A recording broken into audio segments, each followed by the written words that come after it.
Though Nigerian women have refused a back seat in politics, 2015 seems to be a bad outing for them. Beatrice Kurusi reports that the decline of the participation of the women folk in politics may deny them a voice in governance. Funding and cultural inhibitions are some of the factors responsible for the poor outing of women in politics, at least in Nigeria. A review of the 2015 general elections shows a mixed bag of development. Out of the 14 presidential candidates, only one woman dared men, and out of 109 senatorial seats, women clinched only 8 as opposed to 7 elected in 2011. There will be 4 women deputy governors in the next dispensation.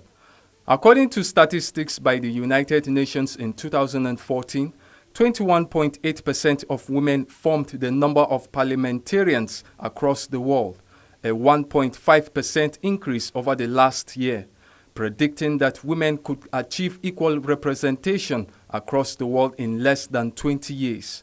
But those spoken to outline some issues behind the setback.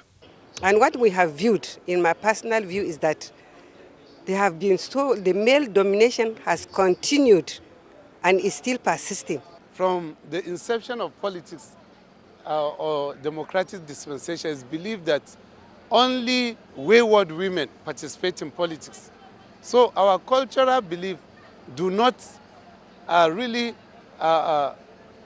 support women in politics. Women, they don't have that kind of big heart to take that kind of big risk, to go into politics, spend huge amounts of money, and at the end of the day, not succeeding. Despite the factors responsible for the poor turnout of women in politics, the game is still an avenue for all players. What needs to be done now is for the culture to relax the way from which the negative perception it used to have on women. And the women too are encouraged.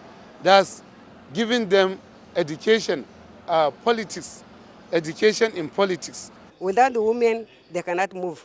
They need the women, they need the children, they need every other person, so that we can all move together for one interest. The women to be able to come up strong, know what they need to do, when to do it, how to do it, and with whom, so that they can come on board. At least we've started breaking the jinx.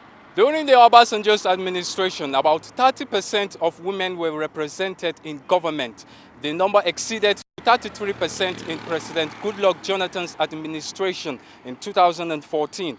Around all this, the incoming government of General Muhammadu Buhari plans to abolish the office of the First Lady. That means that the present country's First Lady, Dame Patience Jonathan, will be the last to hold such position in Nigeria's history. I'm Beatrice Kurusi, GoTel News.